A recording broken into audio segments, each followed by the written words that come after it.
N'avez-vous pas cette fâcheuse impression que finalement nous ne sommes jamais sortis de l'école secondaire? Qu'un jour nous croyons que nous entrerions dans la vie adulte et que finalement la cour arrière de l'école n'était que le vaste monde au bout du compte.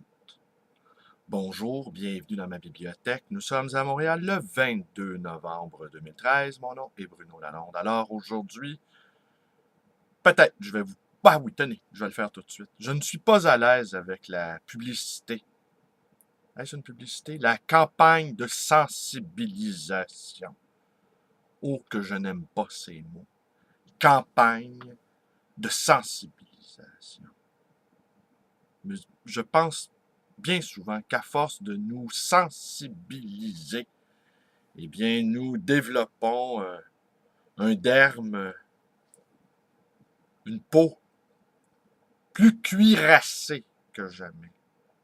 À force d'être sensibilisés, nous devenons parfaitement insensibles. Et peut-être est-il bon qu'il y ait des zones encore poreuses où nous ne puissions pas être atteints. Mais enfin, si je ne développerai pas davantage, je ne le sais pas. Ce que je sais, c'est quand j'ai vu donc cette campagne publicitaire mettant en vedette Lucien Bouchard, ancien premier ministre du Québec, personnage très intimidant s'il en est, nous raconter qu'il avait été victime de sévices et d'intimidation dans sa jeunesse. Et la publicité se termine en quelque chose comme ça. Stop à l'intimidation. Alors après avoir entendu cette chose-là, je me suis dit, ah, c'est donc ça. Notre Lulu national n'a eu de cesse de se venger de ces brutes qui l'ont martyrisé dans la cour d'école. Et qu'au fond, finalement, toute sa quête, toute sa revanche sociale repose sur les mauvais traitements subis dans la cour arrière de l'école. Alors je me disais, on pense avoir affaire à des adultes et finalement, nous n'avons affaire qu'à des enfants et au mieux à des adolescents qui traînent sempiternellement leur fardeau d'enfance. Et franchement, je vous le dis ici, ça me décourage un peu. Parce que la conception que moi j'ai de la vie, et croyez-moi, toutes les fois où je me suis perçu comme victime, et comme tout un chacun, je l'ai été également, et peut-être même dans certains cas, plus gravement que bien d'autres. Fin de la parenthèse. Mais toutes les fois que je me suis perçu comme victime, que je me suis ressenti comme victime, eh bien, ça me vidait de mon énergie vitale. Ça me décourageait. Les victimes n'ont pas d'avenir. Une victime doit se rebiffer, doit se révolter. Est-ce qu'elle doit se venger de tous les mauvais sorts qu'elle a subis face à la société? Est-ce qu'elle doit devenir à son tour une brute, comme l'est Lucien Bouchard? Je regrette. Lucien Bouchard a tonné et a menacé. Et quant à moi, il est même devenu l'incarnation même du bonhomme 7 heures, avec sa canne tournoyant autour de sa tête, nous menaçant de toutes sortes de choses. Oh, pour moi, il était devenu la figure de l'intimidateur. Alors tout à coup, il nous révèle que dans son enfance, eh bien, il a été intimidé. Je suis désolé pour lui, franchement, sincèrement. Mais je suis désolé aussi pour nous que l'ancienne victime se transforme en bourreau, comme on le voit trop souvent. Alors voilà, oui, oui, oui, oui. Sur ce point précis, je me répète, je vais le répéter probablement jusqu'à ma mort, les victimes n'ont pas d'avenir. Et je vais vous confier ce petit secret, qui va peut-être en faire hurler quelques-uns, mais enfin, je vous révèle ici le fond de ma pensée. Je crois qu'on peut survivre à tout. Et j'aime la possibilité qu'un être humain puisse se réinventer. J'aime l'idée qu'un être humain a la force, le courage, l'énergie, la créativité nécessaire pour affronter toutes les vicissitudes de la vie. Oh, je sais qu'un enfant n'a pas ces armes-là. Et le rôle des parents, c'est de protéger les enfants. Le rôle de l'école, c'est d'enseigner aux enfants et, à l'instar de l'État, d'être une instance régulatrice entre les divers élèves. Mais peut-être d'entreprendre un processus thérapeutique ou analytique peut permettre à certains d'entre nous d'aller comprendre les blessures de l'enfance. On n'en guérira pas. Moi, vous le savez, je crois qu'on ne guérit pas de certaines choses. Mais je crois qu'on peut se soigner. On peut faire attention à soi. S'arranger pour ne pas devenir à notre tour cette brute qui a été un enfant, cette brute actuelle qui a été un enfant martyrisé. Je pense que Lucien Bouchard, s'il avait réfléchi à sa condition, et cette campagne de publicité m'apparaît encore un truc de justification. Mais s'il avait lui-même été en analyse ou en thérapie, peut-être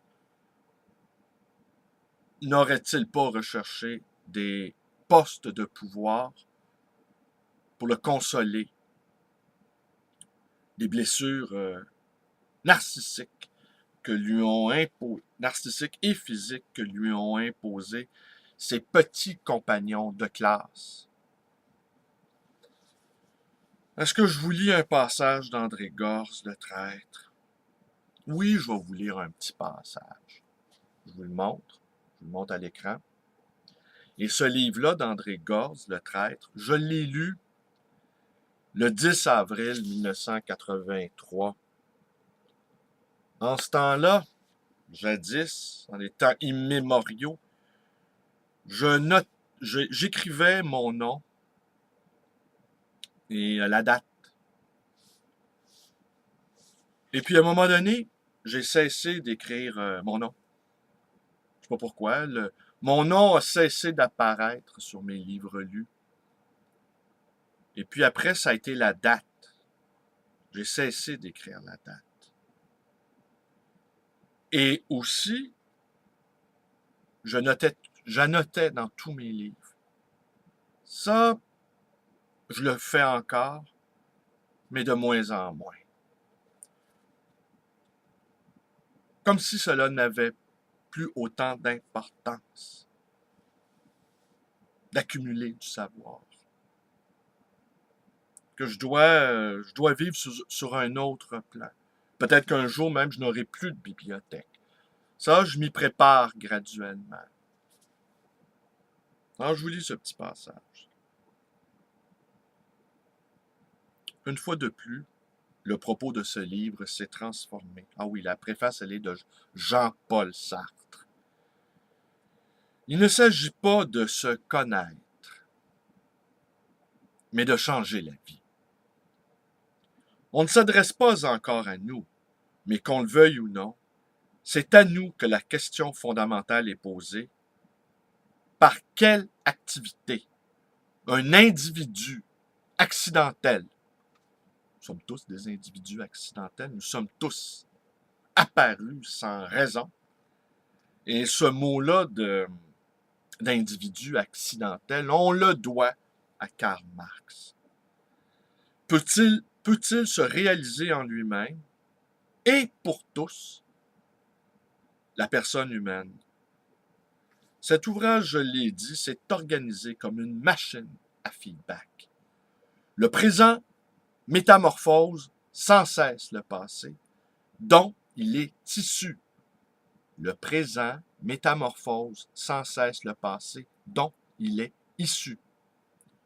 Aux premières pages du livre, il nous semblait que la voix ramassait des mots au hasard, n'importe où, pour fuir l'angoisse et pour faire qu'il y eût quelque chose derrière elle. N'importe quoi, sauf le silence. Et c'était vrai. À ce moment-là, c'était vrai. Mais la question de l'homme s'est posée. Une lumière neuve revient sur le commencement de l'entreprise. C'est une métamorphose. Avant la voix, Gorz, André Gorz, existait déjà. Il souffrait déjà de son indifférence. Il se défendait contre elle avec les moyens du bord. Brusquement, il change de tactique et renverse son rapport à soi. Cette rupture constitue, par elle seule, un événement absolu. Mais on aurait tort d'y voir une aventure intérieure, dont le principal mérite serait d'avoir donné le jour à un livre. En fait, c'est dans le livre qu'elle a lieu. C'est à travers lui et par lui qu'elle se développe et prend conscience de soi. Le traître ne prétend pas nous raconter l'histoire d'un converti, il est la conversion elle-même.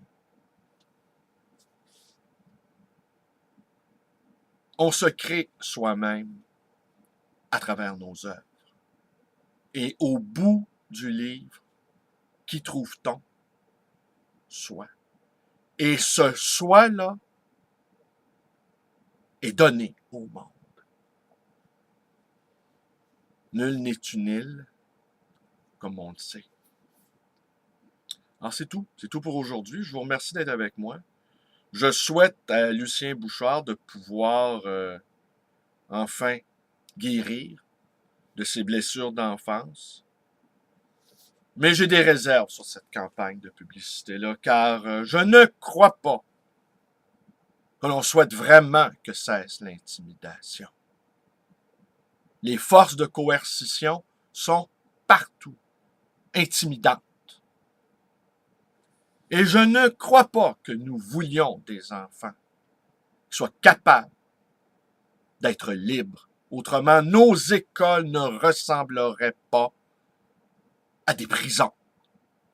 Je ne crois pas que l'État également souhaite des citoyens libres et debout. Je pense que toutes ces choses-là, qu'on nous assène sur l'intimidation, eh bien, ne sont que poudre aux yeux. Mais je vous comprendrais de ne pas être d'accord avec moi.